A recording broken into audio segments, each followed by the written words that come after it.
porque o golpe foi, sim, um golpe misógino. Ele foi um golpe, né, político contra a classe trabalhadora brasileira, mas foi um golpe contra as mulheres. E a gente não pode deixar a história apagar esse fato. E eu queria perguntar aqui o que vocês estão achando do governo Lula em relação às mulheres, né? Porque a gente teve aí 4 anos de trevas, né? E agora tem já nesse curto, né? A gente está aí 2 meses de governo, a começar pela representatividade e aí algumas ações como as que vão ser anunciadas hoje, né? Hoje de projeto de equidade salarial, teve o Bolsa Família novamente com a questão das mulheres recebendo, né, os recursos. O que vocês estão achando? Bom, vou por partes, né? Primeiro, óbvio que eu acho que o ideal seria um governo paritário, né? Qual é o grande desafio disso? Esse é um governo de frente amplíssima, né, com muitas coalizões, e se a gente for olhar, com exceção da Daniela do Vaguinho, cujo nome já diz tudo, né, do qual é o lugar que ela ocupa na estrutura política, ela é Daniela de um homem, né, de alguém, ela foi construída pelo seu parceiro, mas tirando isso, né, o fato é que, com exceção dela, todas as demais mulheres do governo ou são cota pessoal do Lula, que é o caso da Simone Tebet, que o MDB fez questão de dizer que não ia se responsabilizar por aquilo, ou são indicação do PT e dos partidos de esquerda. Então, o que eu quero chamar a atenção é o seguinte, eu acho que a gente precisa exigir, lógico, nós mulheres temos que fazer isso, exigir paridade, né? Mas a gente precisa compreender por que não teve paridade nesse governo, de quem é a responsabilidade para cobrar para as pessoas certas.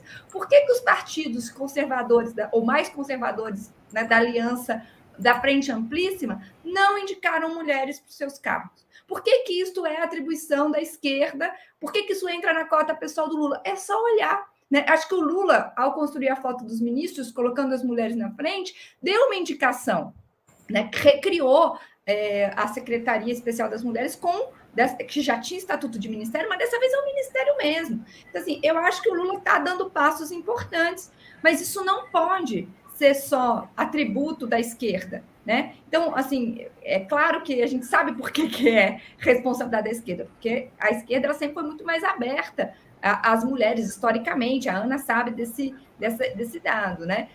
Conhece isso muito bem, mesmo, né, para cumprir cotas, tudo. Óbvio que existem dificuldades gigantescas, né? Não estou minimizando de maneira nenhuma o machismo na esquerda brasileira e nos partidos de esquerda brasileira. Não estou fazendo isso. Mas quando a gente compara, né, e olha de onde vieram as mulheres, né, a gente vê o tamanho do nosso desafio. Então, eu acho que vamos ver, o pacote já está praticamente anunciado. Eu acho que tem muitas medidas importantes. Precisa garantir orçamento para que essas medidas sejam efetivadas, porque esse é um ponto importante. Eu acho que fazer das políticas para as mulheres, né, mais do que uma responsabilidade do Ministério das Mulheres, foi um ato importante, né? Eu acho também que o governo Lula, isso já vinha do governo da presidenta Dilma, né, colocou mulheres em postos importantes. Então, a gente tem uma ministra do planejamento, isso é importante. A gente tem uma ministra da saúde, isso é muito importante. Ou seja, não são ministérios cosméticos, né? Assim, aqueles que têm cosméticos no sentido... Foi até ruim esse termo. Presidenta dos 2 principais bancos do país. Presidenta dos 2 principais bancos públicos. Exatamente, as mulheres, elas estão... Isso é importante frisar também. Elas já estão... No governo Dilma, isso já era uma realidade. Elas estão no coração, né, de algumas... Então, eu acho que o governo Lula avançou muito, sobretudo porque a gente vinha de um retrocesso monumental nessa área, mas eu acho que ainda temos muito, obviamente, para avançar, e temos que cobrar não só dos partidos de esquerda, acho que eles precisam ser cobrados, mas tem que cobrar da Frente Amplíssima. Por que os liberais que estão no governo não estão indicando mulheres para postos-chave? Né? Eu acho que esse também é um ponto que precisa ser levantado. Verdade, né? Vou só já, antes de passar para a Ana, já colocar aqui na nossa roda a Márcia Tiburi. Márcia, muito bem-vinda, muito obrigada aqui por ter vindo aqui direto. Oi, Dri, tudo bom? Obrigada pelo convite. E, Ana, então fala suas impressões. A Maria Carlotto falou sobre as impressões sobre o governo Lula, né, nessa questão das mulheres. E agora a Ana, então. Olha, depois dessa tragédia que foi Bolsonaro, os 4 anos, a sensação que dá é de que é tão bonito. Assim, aqui em Brasília a gente está com esse sentimento. Assim, hoje, se eu não estivesse aqui com vocês, talvez eu estaria lá no Palácio, que está tendo uma cerimônia super bonita também do 8 de março, e a gente se surpreende, às vezes, com o que deveria ser normal, com o que deveria ser trivial. Então, a gente tem essa sensação, assim, de a cada vez a gente se emociona e a gente, puxa, ver essas pessoas, assim, ver ali a Aniele Franco, sabe? Pensar em toda a história da Marielle, ver a Cida ali na Secretaria da Mulher, a gente ainda está nesse momento de comemorar, eu acho também. A gente tem que comemorar, a gente merece comemorar essa conquista. Concordo com a Maria Carlotto, que também, na minha opinião, seria paritário o governo. Obviamente, seria aí meio a meio, pelo menos metade das mulheres ocupando os postos chaves, e eu acho que a gente vai chegar nesse lugar. Então, essas medidas que estão sendo hoje anunciadas, justamente agora, quando a gente está aqui, elas estão sendo anunciadas umas 25 medidas, pelo que eu estava vendo, elas são muito importantes. E o presidente Lula, eu acho que ele sabe e ele tem uma atenção muito especial às mulheres. Estava vendo os dados aqui do segundo turno, quase 60% dos votos foram de mulheres.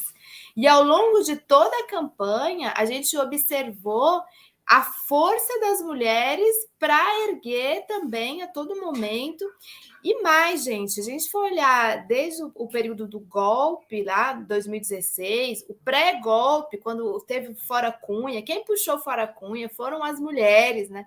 Quem fez defesa da Dilma foram principalmente as mulheres. A gente estava nas manifestações, nas marchas, a gente percebeu. Então, percebe que esse momento histórico do Brasil, em que vem o golpe na presidenta Dilma, até a gente chegar nesse governo, as mulheres brasileiras foram fundamentais para a gente estar hoje vivendo este momento em que a gente pode comemorar na hora que a gente liga para assistir quem está falando pelo governo, que, tirando um ou outro aí, a Maria Carlotto já falou, são realmente representantes dessa força das mulheres neste governo. Eu acho que, pelo que eu tenho observado, as mulheres vão ganhar ainda mais espaço dentro deste governo. Então, hoje a gente tem, por exemplo, anúncio de programas para meninas e mulheres na ciência. Hoje a gente vai ter retomada da questão da Casa da Mulher Brasileira. Tem uma série de projetos que estão sendo anunciados hoje e que eu acho que vão colocar o Brasil de volta num rumo que a gente vinha traçando a partir do governo Dilma e que foi desviado pela tragédia chamada Bolsonaro. Posso fazer só um comentário de 1 minuto, 1 segundo? Que eu acho, Ana, você tocou em 2 pontos fundamentais, né, que é as mulheres elegeram Lula e as mulheres foram ponta de lança da luta contra o golpe, porque o golpe foi, sim, um golpe misógino. Ele foi um golpe, né, político contra a classe trabalhadora brasileira, mas foi um golpe contra as mulheres. E a gente não pode deixar a história apagar esse fato.